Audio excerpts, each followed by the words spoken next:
बिस्मिल्लाहिर्रहमानिर्रहीम। मैं हूं शाहिद अंजुम और आप मेरा यूट्यूब चैनल देख रहे हैं ऐसे न्यूज़। आज हम ऐसी शख्सियत से आपकी मुलाकात करा रहे हैं जिन्होंने इस शहर कायद में वो वक्त देखा जो कि बहुत बिल्कुल जिसको हम ये कह सकते हैं कि बर्बरियत का वक्त था।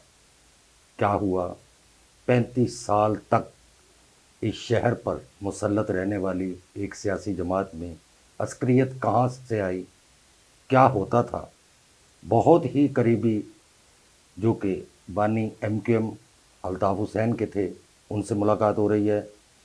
उमर साहब हमारे साथ मौजूद हैं। उनकी उर्फियत गोगा, जो लोग पुराने MQM से वाकिफ़ हैं वो इस नाम से भी वाकिफ़ होंगे और जब उनकी बात सुनेंगे तो उनके चेहरे से भी उनकी वाकफियत बिल्कुल ज़रूर होगी। अस्सलाम वालेकुम जी। वालेकुम अस्सलाम उमर भाई कैसे हैं वरहमतुल्लाह। आप, खैरियत से हैं? शुक्र है अल्लाह का, बड़ा करम है, दुआ है आपकी।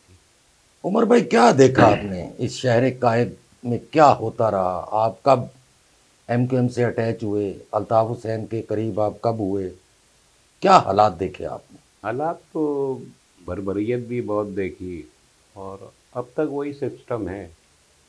इसमें स्पीड पे कहीं कमी आ जाती है, लेकिन जो पूरा निज़ाम है वो एक ख़तरनाक माफिया के हाथ में। ख़ासकर मैं शहर की बात कर रहा हूँ और ये सब रिज़ल्ट है कौम परस्ती। आपका स्टार्ट कहाँ से हुआ? सियासत में APMSO कौन से सन में? 79 में अल्ताफ़ भाई आए थे घर मेरे, नॉर्थ नाज मोबाइल, वहाँ मुलाकात हुई। बस उसके बाद एक्टिव थे। तकरीबन 88 में अलग हो गया था। ये जो 11 साल का अरसा था, ये तो सारा कौम को मुनज़्ज़म करने में, तंजीम को मुनज़्ज़म करने में ही गुजरा ना। 88 से ही जो है वो पावर आई तो उसका गलत इस्तेमाल हुआ। मेरी नज़र में तो ये एक महाजरों की नस्ल कशी की गई, पूरा एक गेम है और इनसे तालीम, सकाफ़त, हर चीज़ छीनी गई है। आज ये शहर में तालीम का मेयार देख लें, बस जंग है, कौम परस्ती की जंग है, एक दूसरे को नीचा दिखाने की जंग है। क्योंकि जो भी रियासत चला रहे हैं वो माजरत के साथ, अब हमारी उम्र ही क्या बची है, लेकिन किसी तरह भी मुसलमानों के भले में नहीं चला रहे। फ़िरक़ों के भी भले में चला रहे होंगे, फ़िरका परस्ती, कौम परस्ती, उस निज़ाम को परवान चढ़ा रहे हैं जो कि मुसलमानों के लिए बहुत ज़्यादा तबाही का बाइस है। और मेरा ख़्याल है जो मेरी गुनाहगार आंखें देख रही हैं कि आगे हमें किसी को मारने की ज़रूरत नहीं है। जिस तरह एक तो हम लोग शख्सियत परस्त हैं बहुत ज़्यादा, बिल्कुल ऐसे ही है। आज भी हमारा मुल्क दो तंजीमों के बीच में ऐसे आमने सामने आके पट्टियाँ खड़ी हो गई, दो बड़ी कौमें। पहले तो रियासत को चाहिए कि भाई ये हर किस्म के फसादी, जिस तरह अल्लाह ताला ने कुरान शरीफ में जगह जगह फरमाया कि फसादियों से मैं जहन्नम को भरूँगा, ये जो फसादी सियासत है इससे बचाएं पहले कौम को, मुल्क को। वरना ये सिर्फ खाम ख्याली है कि हमने एटम बम भी बना लिया। तो भाई एटम बम बनाया तो क्या किसी एटमी मुल्क की ये हालात होते हैं जो हमारी आवाम के मौजूदा हालात हैं। जो मौजूदा हालात हैं, यकीन करें इतनी शर्म आती है। मस्जिद से आप नमाज़ पढ़ के निकलें, 4-4, 5-5 जवान बच्चियाँ मांग रही हो, कहाँ ले अच्छा, गए भाई आप? 79 में जब आप अल्ताफ़ हुसैन के करीब पहुँचे तो आपने क्या देखा? नहीं, उन हालात के बारे में मैं बताएं। उनके बहुत करीब था और उनको बहुत सी चीज़ों से हम लोग तरीके से कह लें कि समझा भी रहे थे कि ये मामलात اس طرح نہیں ہینڈل کیے جائیں.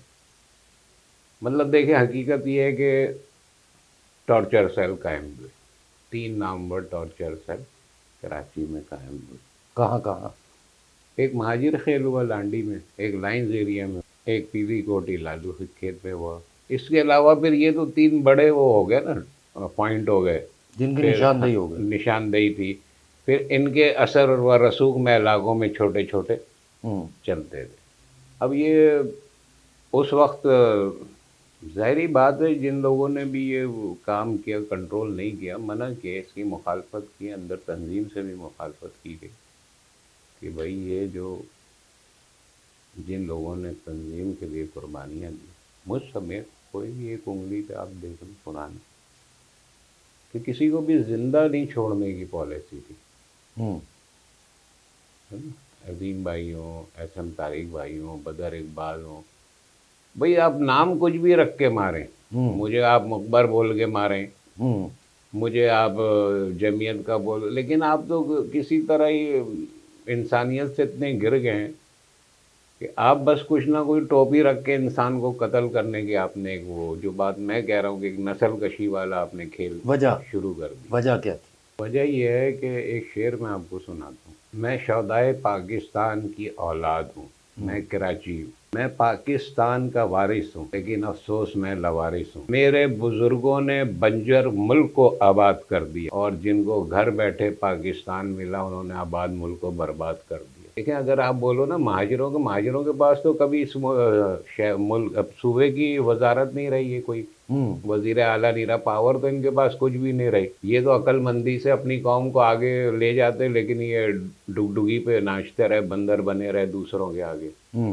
آج وہ بندر ان پہ مسلط ہیں اور یہ قوم کو کہاں لے گئے. وہ میں نے شعر آپ کو کسی تعصب میں نہیں سنایا. ملک بنانے والے سب سے عظیم بنگالی تھے، کیا ہوا ان کے ساتھ؟ دوسرے نمبر پہ ہم لوگ تھے، کیا ہوا ہمارے ساتھ؟ آج ہم کہاں کھڑے؟ تاثر یہ دیا گیا نا، تاثر یہ دیے گئے، اس طرح چیزیں بھی چھینی گئی. خیر میں تو بڑی فخر سے کہتا ہوں بھائی، آپ ان میں ہمارے میں سے چند ٹچوں کو دیکھ رہے ہو نا، یہ بھی تو دیکھو اگر ڈاکٹر قدیر صاحب بھی ہم میں سے ہی تھے، ڈاکٹر ادیب رضوی بھی ہم میں سے، چیپا والے بھی ہم میں سے، ایسے ہی عیدی والے بھی ہم میں سے. کسی مائی کے لال نے اپنا 1 روپیہ پاکستان کے لیے وقف نہیں کیا، حکیم محمد سعید صاحب نے وقف کیا.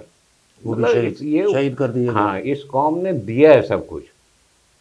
ان میں لٹیرے تو جو ہیں وہ آپ کی سرپرستی میں لٹیرے ہیں نا. عمر بھائی مارنے کا کنسیپٹ کیوں آیا؟ ٹارچر سیل کیوں بنائے؟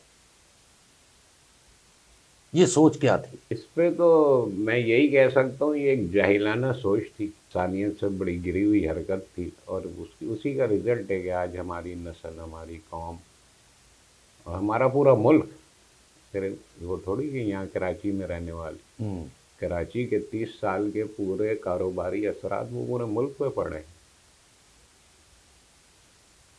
ایسے ہی ایک اور یہ تھوڑی کہ صرف مہاجروں کو نقصان ہوا، ہر رہنے والا، ہر مذہب کا، ہر قوم کا، سب کو نقصان ہوا. غیر مہاجروں کو قتل کرنے کی وجہ کیا فائدہ اس سے آپ کو حاصل ہوا؟ نہیں یہ تو دیکھیں اب یہ بڑی گہری کہانی ہے، اس میں ہم پہ آپ الزام نہیں دے سکتے کہ مہاجروں نے مارنا شروع کیا، کیونکہ قصبہ موڑ، علی گڑھ بڑے بڑے واقعات ہوتے تھے. الزام تو ہے نا.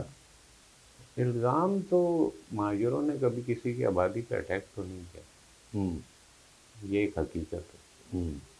ہاں اگر وہ ٹیموں کا ہوا تو وہ اس لیے ہوتا تھا کہ حقیقی والے پناہ لے رہے ہیں پٹھانوں بلوچوں کے علاقے میں، اور پھر یہ سب ایک سازش تھی جی، ماحول بنایا گیا، اسی طرح بلوچوں کو پوری چھوٹ دی گئی. ہماری کیا لڑائی ہے بلوچوں سے؟ کوئی بھی نہیں. پٹھانوں سے بھی ہماری کوئی لڑائی نہیں.